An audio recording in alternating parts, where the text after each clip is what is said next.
Cuando tratamos de entender el inglés jurídico, la lógica no nos sirve. Recuérdense que nuestros amigos, los vecinos del norte en Estados Unidos, les gusta hacer las cosas al revés. En lugar de medir la distancia en kilómetros, la miden en millas. En lugar de medir la capacidad en litro, usan galones. La temperatura tampoco usan los centígrados, etcétera, etcétera. Y el derecho no es la excepción. Entonces, cuando nosotros tratamos de hablar en inglés como abogados, tenemos que entender el concepto o la institución, en este caso hablando del derecho estadounidense. Y por eso hemos preparado ahora lo que llamamos 5 términos confusos del inglés jurídico.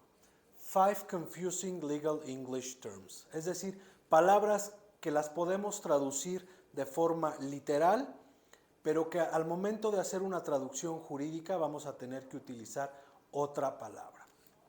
Por ejemplo, evidence. Evidence muchas veces cometemos el error de traducirlo como evidencia.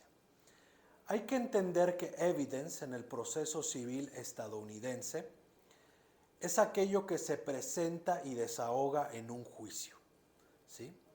That's the evidence. Entonces, teniendo eso como referencia, la traducción o el término legal correcto en el español no va a ser evidencia, sino prueba. Porque las pruebas es justamente lo que nosotros como abogados presentamos y desahogamos en un juicio. Siguiente palabra es deed. Deed seguramente lo has visto traducido como escritura o escritura pública, indistintamente para referirse a una escritura pública de compraventa, de constitución de una sociedad mercantil o de un poder. Y eso es incorrecto. Deed en el derecho de propiedad estadounidense se refiere únicamente al instrumento a través del cual se transmite la propiedad de un bien inmueble. Entonces, deed en español podemos utilizar sí la palabra escritura, pero únicamente cuando nos refiramos a un bien inmueble. Número 3, eviction. Eviction no es una evicción. No. Eviction en inglés, en el derecho de propiedad estadounidense, quiere decir un desalojo o un lanzamiento. Es decir, cuando una persona, por ejemplo, no paga su renta o su hipoteca, pues se lleva a cabo un procedimiento para desalojarla de ese bien inmueble. Eso quiere decir eviction. Entonces no hay que confundirlo con la palabra evicción, que en el derecho civil mexicano tiene otro significado. Will.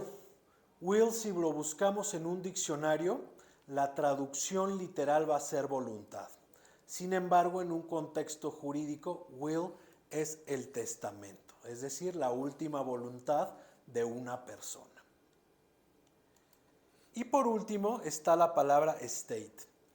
Estate se puede confundir también con una propiedad, como por ejemplo un bien raíz, pero dependiendo del contexto, estate significa el patrimonio de una persona, el patrimonio de una empresa, eso quiere decir estate. Entonces, con estas 5 palabras o 5 términos legales, lo importante es entender que cuando estamos queriendo dominar el inglés jurídico, las traducciones literales no nos sirven. Tenemos que entender muy bien el contexto y la institución jurídica del derecho estadounidense o del derecho inglés o dependiendo de la jurisdicción con la cual nos queramos dar a entender. ¿De acuerdo?